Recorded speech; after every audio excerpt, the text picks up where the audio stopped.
Hi there, my name is Lucas. I am fluent in English, intermediate in Spanish, and a beginner in Japanese.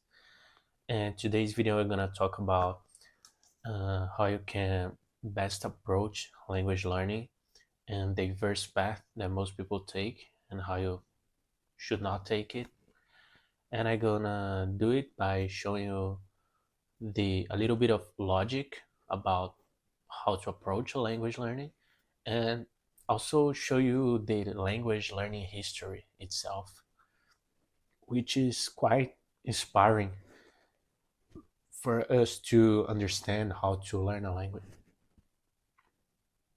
So let's get started. Uh, então eu vou começar falando sobre um pouco de história da língua, né? De como a linguagem é importante para a gente desde os tempos antigos, né? E ao mesmo tempo fazer um raciocínio lógico sobre isso, porque a gente encara o aprendizado de idiomas de maneira completamente inversa. Se você pensar um pouco e tentar entender como que as pessoas se comunicavam no passado e como você está tentando aprender o idioma hoje, você vai ver que as coisas não estão batendo de fato. O idioma, ele é uma capacidade biológica nossa, certo? Você nasceu com uma predisposição biológica a falar um idioma. Falar português, falar inglês, falar mandarim, você tem essa capacidade biológica de falar um idioma. E assim era a comunicação e assim ainda é a comunicação em muitos lugares em que a língua não existe nenhuma versão escrita como a gente tem, né? O nosso alfabeto, a versão escrita da língua portuguesa, a versão escrita do inglês. Muitos idiomas sequer têm uma versão escrita. Então, a língua falada era a maneira pela qual as pessoas se comunicavam no passado. Tanto que as pinturas rupestres são desenhos, não são um alfabeto, não são escritas. E a invenção da língua escrita aconteceu após a gente convencionar símbolos para comunicar exatamente o que a gente quer comunicar. Uma maneira de transmitir para o papel os sons que as pessoas faziam e aqueles sons serem eternizados de maneira escrita. Essa é a beleza do livro, aliás, né? O livro, ele é bonito porque ele é uma versão eterna de algo que foi dito. Mesmo que não tenha sido dito para ninguém, ou que o autor só tenha escrito aquilo, mas aquilo está sendo dito a você e está eternizado ali. E é algo bonito, né? E, mas voltando aqui, então a língua falada, ela é basicamente, deixa eu ajeitar minha postura aqui, ela é a verdade, entre aspas, ela é como a gente realmente se comunica de fato, na vida real, na biologia das coisas. A língua escrita, ela foi uma invenção humana e não um acontecimento evolutivo como a linguagem falada foi. Porque antes a gente precisava se comunicar de forma falada para sobreviver, se comunicar entre as pessoas para fazer as coisas básicas. E depois que a sobrevivência se estabilizou, ficou mais fácil sobreviver, vamos dizer assim, a reprodução se tornou um gargalo, né? A reprodução se tornou o que definia se aquele indivíduo ia se reproduzir ou não, era quão bem ele se relacionava socialmente com as pessoas. Então, a capacidade de se relacionar e de saber influenciar as pessoas e de saber se comunicar de uma maneira mais eficiente começou a ser selecionada também, né, ao longo do tempo. Então, ter status social e ser inteligente é uma forma de você se destacar como indivíduo e se reproduzir. E por Darwin, por seleção natural, aquele traço biológico vai sendo reforçado, né, ao longo do tempo. Então, você hoje quer estudar inglês, pega um livro, uma apostila de gramática, ignora todo esse raciocínio que a gente fez até aqui e tenta completar a lacuna com o verbo to be.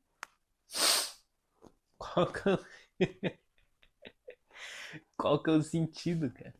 Qual que é o sentido? Como é que isso vai se transformar em capacidade comunicativa, em contextos comunicativos relevantes, como a língua se deu, como a língua foi feita, moldada, como a gente é feito para ser? Então,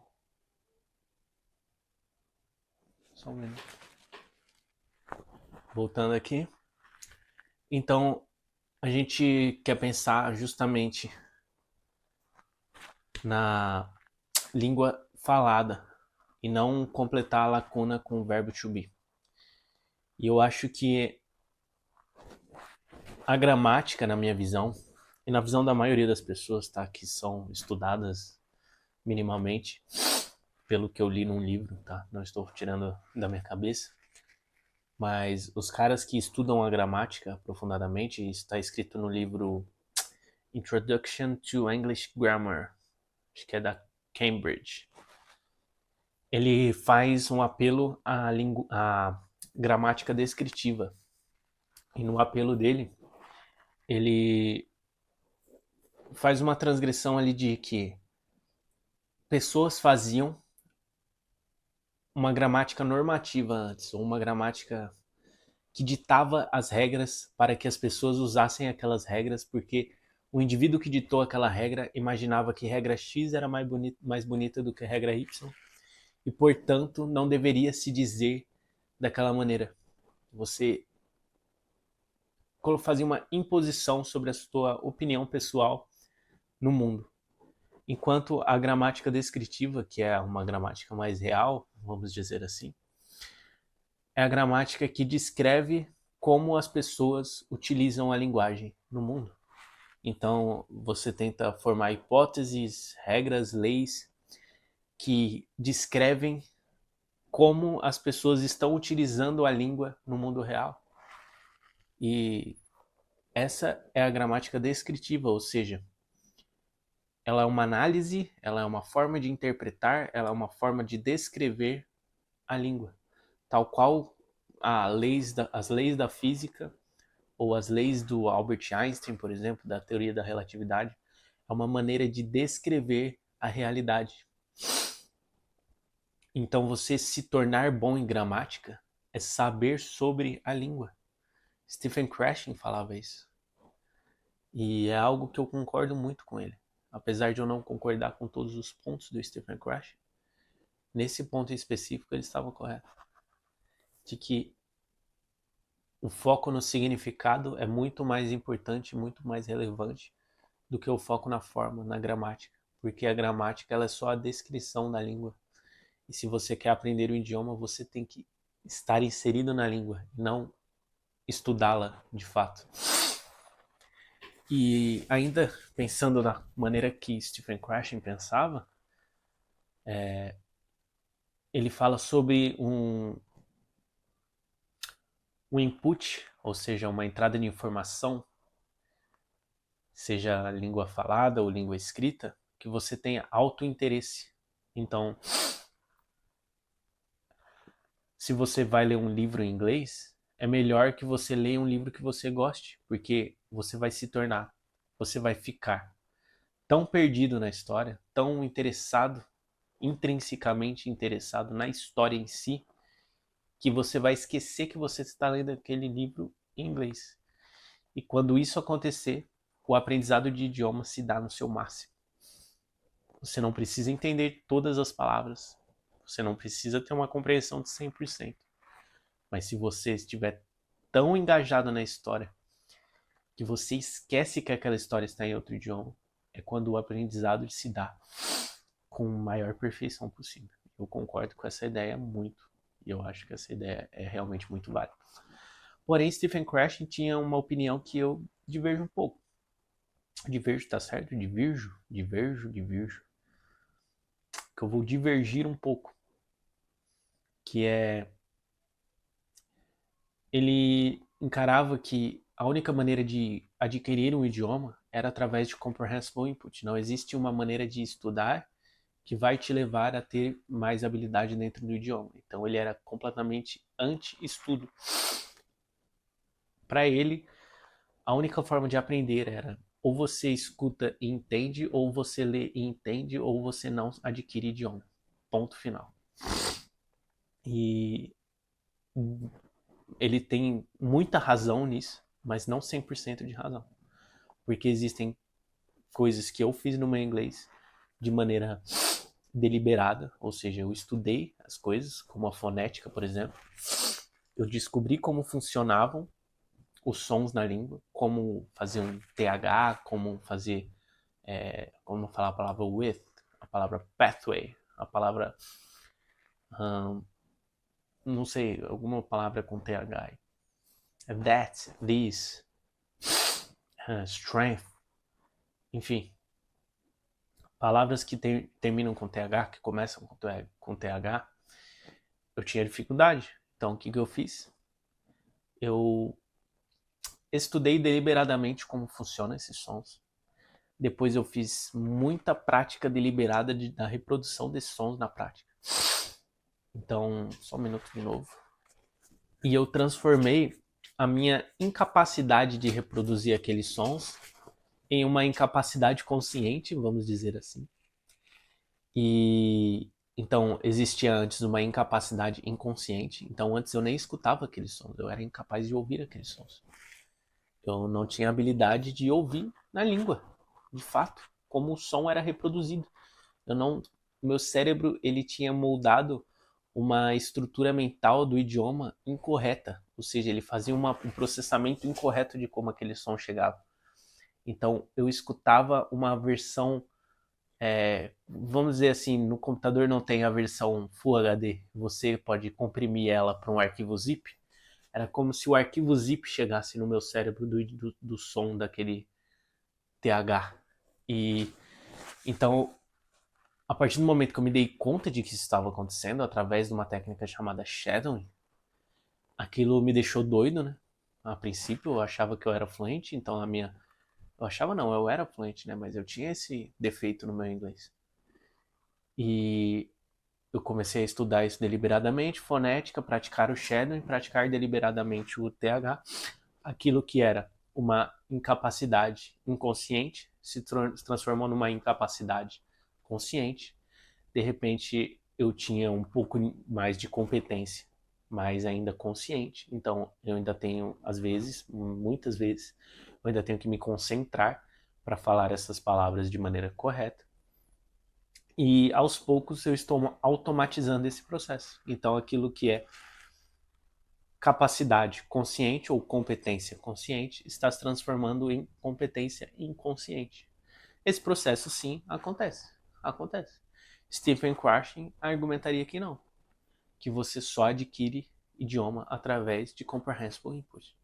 Não tem negociação, não existe treino, não existe treino de fonética, não existe repetição espaçada, não existe isso, não existe aquilo. É só comprehensible input, é só informações que você escuta e conhece. E eu vou divergir, eu acho que é assim que fala, dele nesse ponto.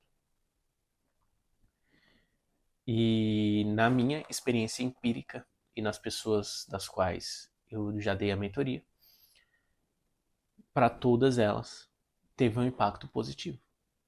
Inclusive, se você tem interesse pela mentoria, o link está na descrição. E, inclusive, ao chegar a falar de mentoria, eu tenho um ponto importante. Eu acho que cursos tradicionais de inglês, cursos tradicionais, não é curso de inglês, é curso tradicional de inglês. O problema com o curso tradicional de inglês. Cursos que se utilizam do método de gramática e tradução. Eu tenho uma aversão a esse tipo de curso. Por conta de tudo que a gente falou aqui, é óbvio que sentar e estudar gramática não vai funcionar, você não vai aprender.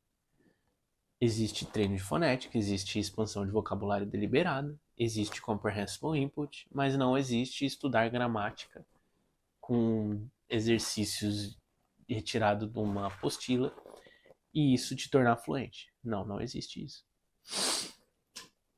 E existe um mercado absolutamente gigantesco voltado somente a isso, somente a estudo de gramática.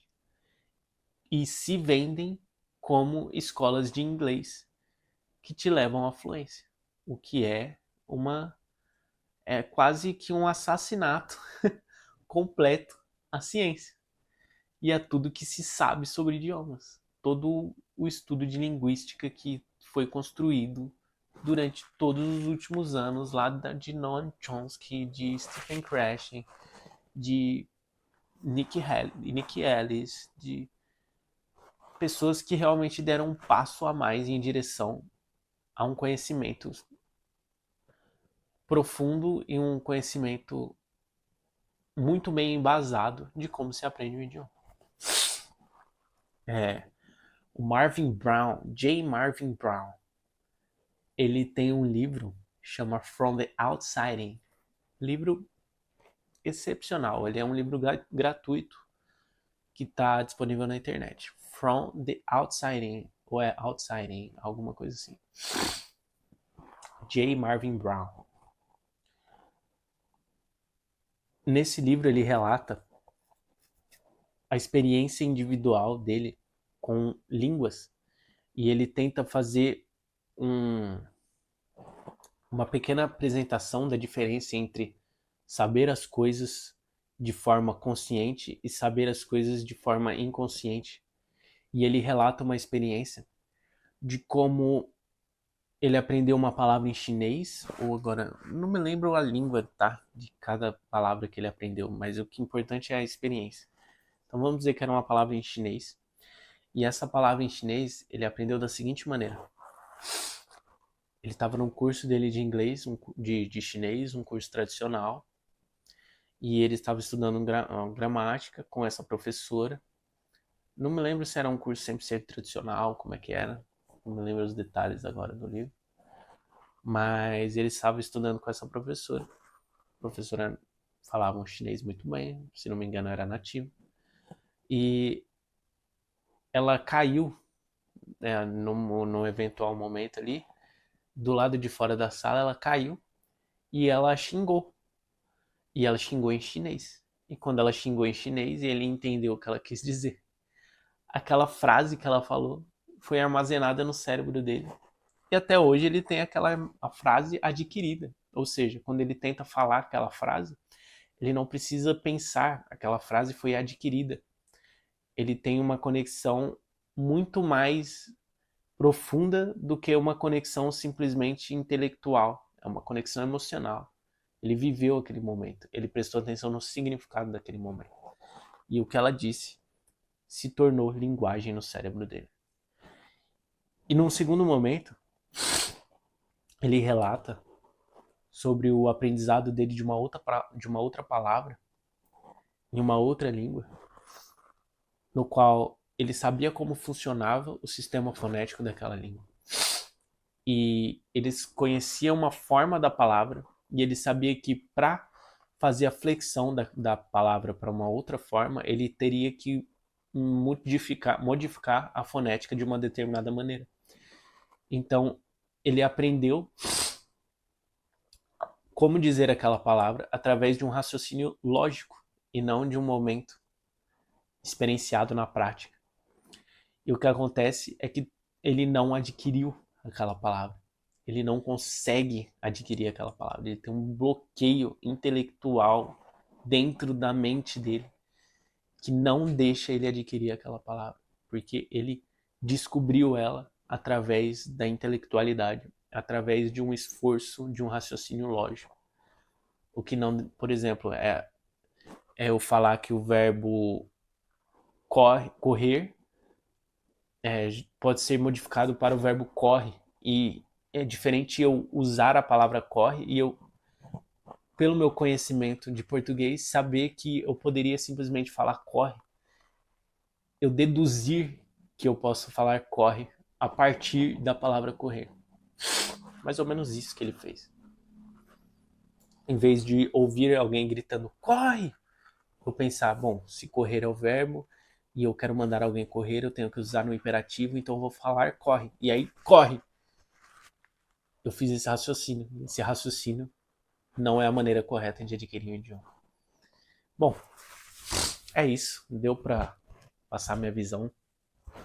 Link da mentoria tá na descrição.